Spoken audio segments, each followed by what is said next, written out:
In this latest edition of the TWBC podcast, we are at season's end at the 2022 Miami Pro, and we're talking to Regina Jaquess next.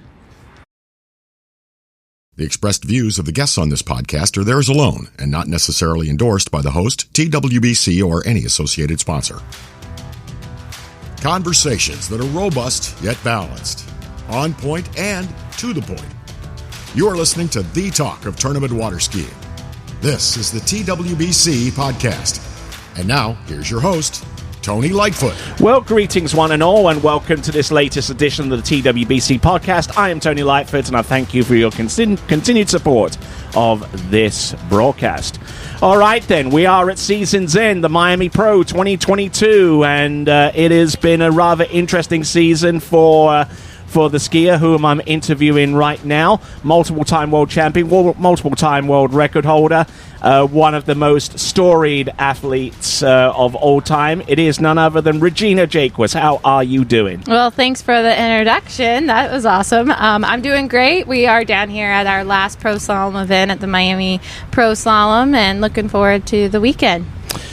Okay, so last time we got to interview in this format, the podcast, the TWBC podcast, was the 21st of April, 2021. What happened a week later?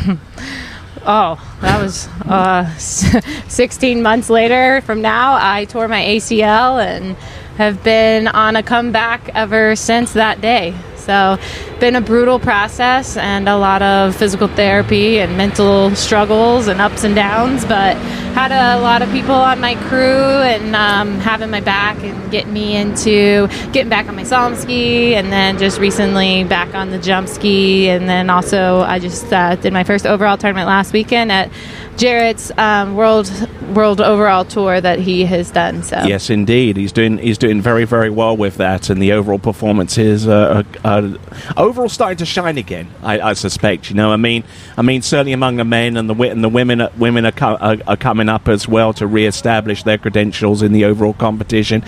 You know.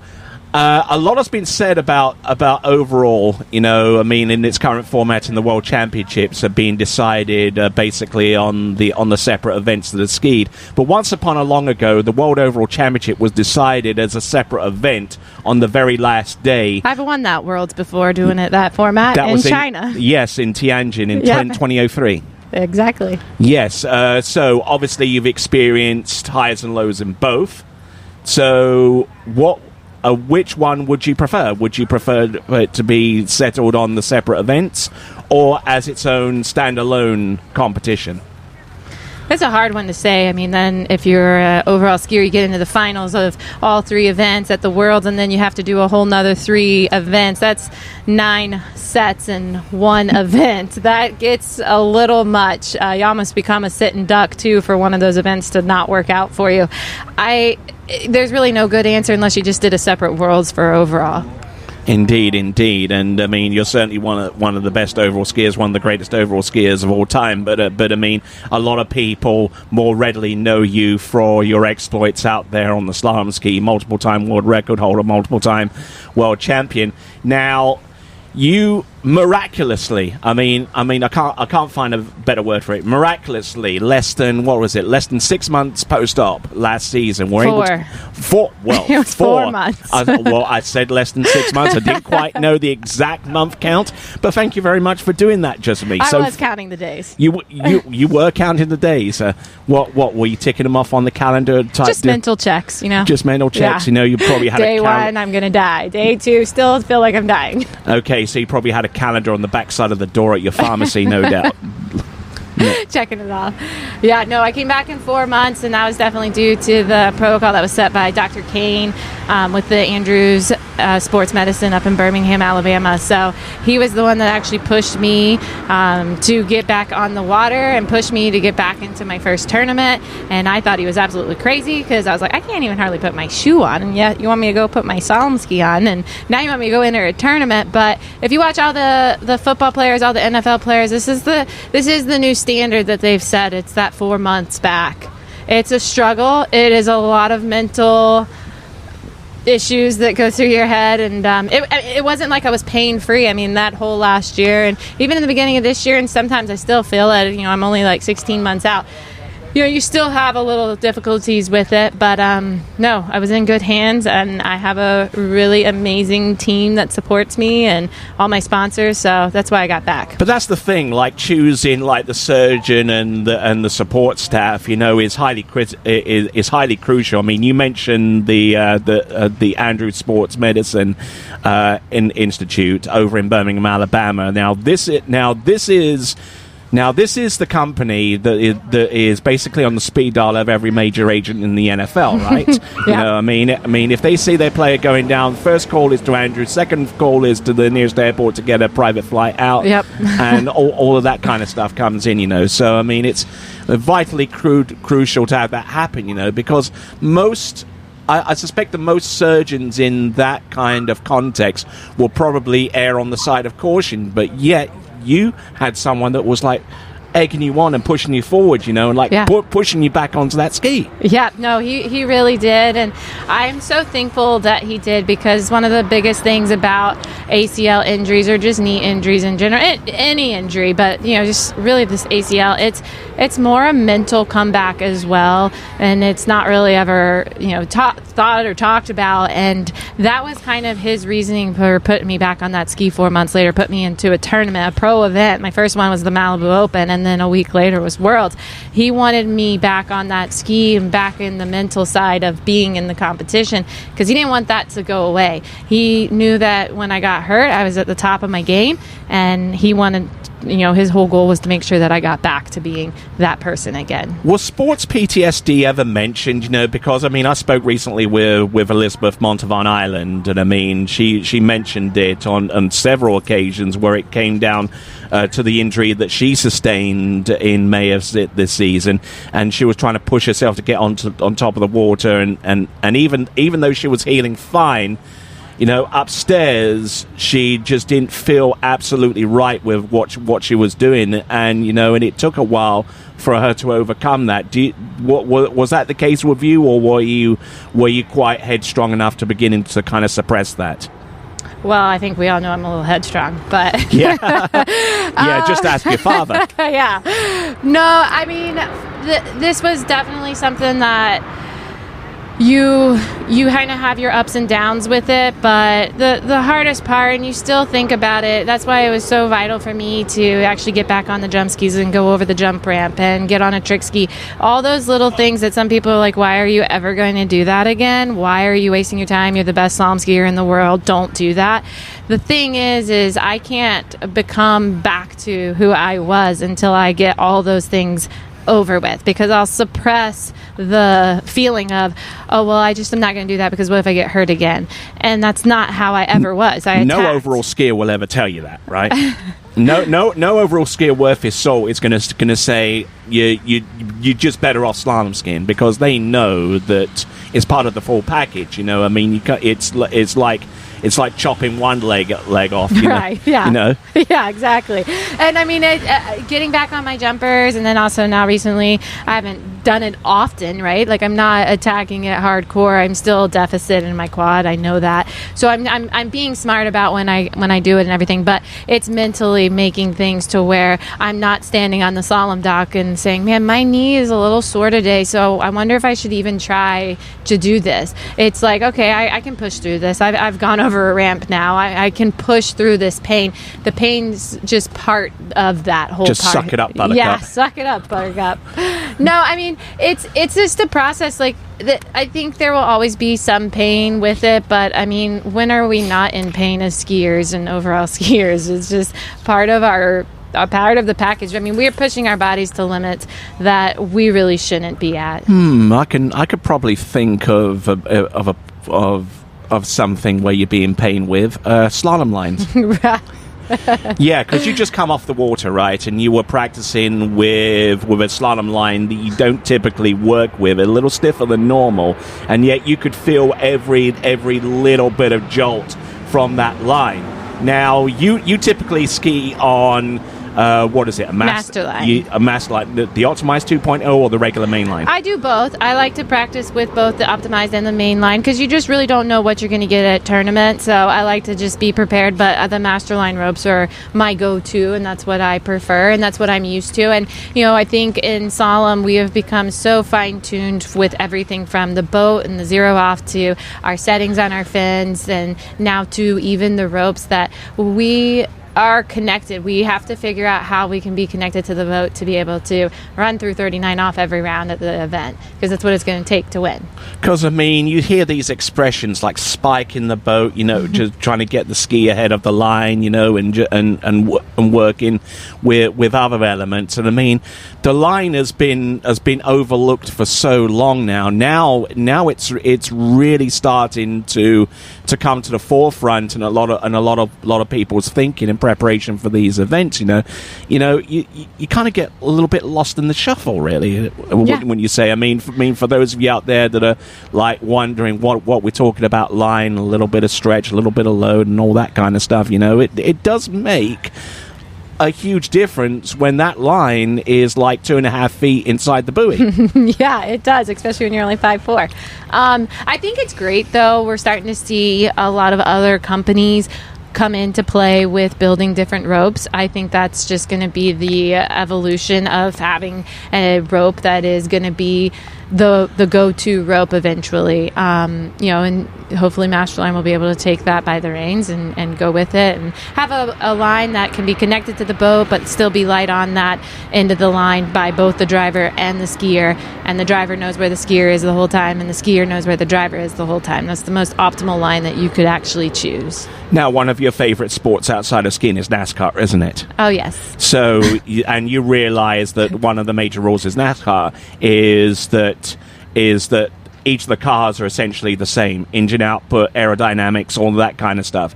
So, to reference a line in Days of Thunder, you're not competing against other cars, you're competing against other drivers. Now, should there be a set standard for slalom lines to at least make it easier for what skiers can plump for, so far as line stiffness, recoil, that kind of stuff, so at the very least you know what to expect. When you come off the buoy and you're waiting for that jolt, it's not going to spring you or really kick on you.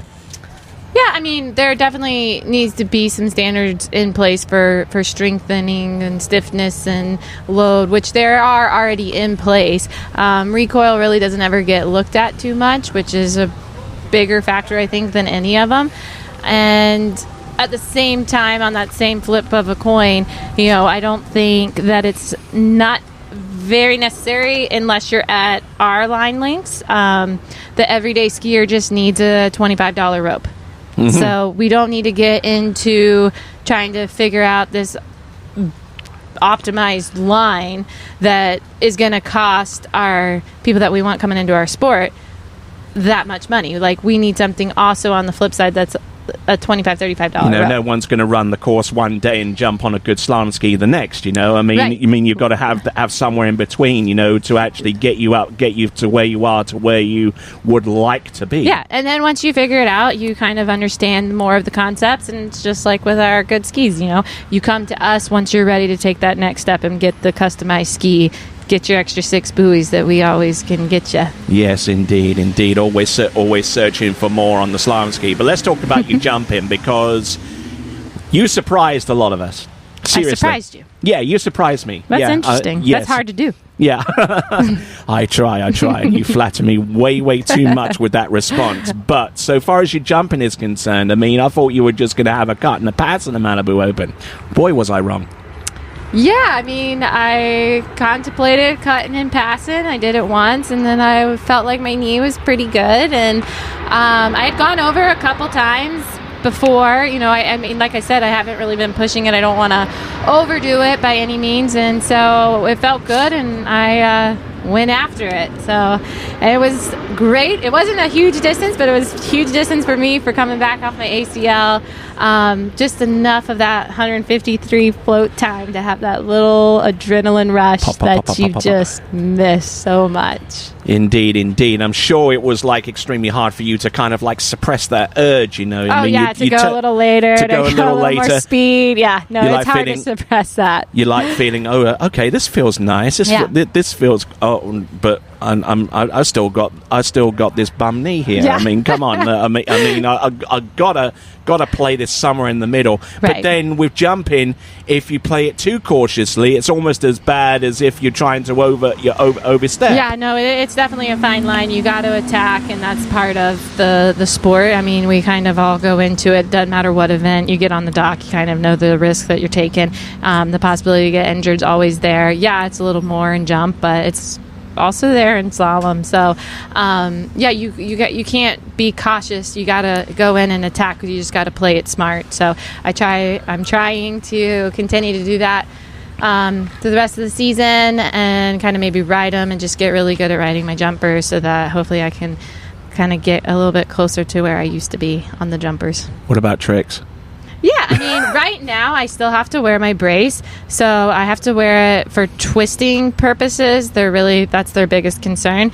So I have to be in that for 24 months, and it's really hard to do toes with that knee brace. So I'm doing it. It's just kind of because you have to learn because you have to learn to pull a different way with that knee brace. Because if you're a trick skier that likes to extend their leg out before pulling it in for something like a toe-o type deal, you know, it requires a certain amount of flexibility. Well, it's actually my ski leg. Your ski leg. So it's just the distance between when I want my legs to be a little closer, like on a reverse toe back, to go into toe wake back to back, toe five fronts, toe O's. It's just constantly hitting this knee brace, and it's not ever next to my leg, but I'm used to having that. And also the rubbing of that knee, of your free foot against that knee. Yeah, it hurts. It hurts. But does it hurt? Pain, no gain, right? Does it hurt any worse, like kicking your back foot in towards your front, binding and stubbing your toe? Honestly, the last 16 months, I will never complain about being in pain again, I don't think, because that was the most brutal experience that I had after that, coming out of that surgery for the first week. So, no, there's really not that much pain anymore in my life, I don't feel like. I mean, I'm sure there can be worse, but that was brutal. It kind of gives you a whole nother level of appreciation for people that have gone through knee surgeries and come back, and you know, it's tough. Indeed. And obviously you have to have a great support system. I mean, the folks at Emerald Coast Compound and Pharmacy. Oh, yeah. Yep. They're definitely great. The greatest compound pharmacy in the world. There you go. Yeah. There we go. And no, all my techs and all my, just their family too there. So, our lead tech, she's very sport oriented as well. Did volleyball her whole career. She's had 3 daughters, and all 3 of them had knee surgery. So she was pretty accustomed to, I think I was like her 27th knee surgery she had been through. So I would try to push the limits. I'd try to walk or climb over stuff, and she would just give me that mama bear stare, and I'll just sit nice. That's probably what I need to do, huh? So, I mean, it's those little things that just add up over time, just not pushing it. When we're athletes, we think we should be able to speed the process up. And in fact, we are. We're at 4 months post-op. That is speeding this up, but it still takes time for it to heal, and that's just the most frustrating part. And having some great coaching helps as well. I mean, because you've worked with some of the best coaches and the best advice out there, and I mean, one name springs to my mind, without revealing too much bias, Jay Bennett. Yeah. I live in Zachary, Louisiana, and that's where ski school is at. Right. Been and over there often. Yes, indeed, and you continue to make the odd journey out there, to train with him, and you skied in the record tournament just recently, of course. Yes. That kind of gave me the motivation to go to the overall tournament. But no, Jay's been very instrumental in not just my career, but all of our careers. He's kind of helped build the jumping and become such an instrumental person in pushing jump and men's jump and women's jump, but he's great in all 3 events as well. So yeah, the journey over is great because you get such great quality with him and the whole staff and the family. It's just a great experience every time you go there. All right then. So now we're at the end of the season. You obviously got this competition coming up, the Miami Pro. You're obviously focused in for that for the time being. But what about next year? We know that the World Championships next year is going to be in Lake County. Yeah, I'm excited. I was actually really excited when the first time around when it was there last year or a year and a half ago, before I got injured. So I really am going to take a complete different approach because last time it was there, I was excited. It was in the U.S. for the first time since, I think, 84. And I was prepared for all three events. Everything was going great. And then I tore my ACL. So I'm just going to take it 1 month at a time and hope that I can do all three events and go from there. But I'm not going to be as jacked up as I was before. I just am going to be thankful that I am skiing and I'm able to do all three events again. All right then. So, we talk quite at length about skiing and stuff like that. So what are your other interests aside from skiing? You know, because everyone knows you for this like superb skiing athlete, but do you do anything, like, I don't know, jogging along the beach, playing pickleball or anything like that? Or well, I haven't jogged or ran for a while since 16 months ago. But no, I live in a cool place. I'm in a little beach town in Santa Rosa Beach. The compounding pharmacy, Emerald Coast Compounding Pharmacy, takes a lot of my time, and then skiing. But when I can, I just love to be at the beach, take in the salt life, take in the...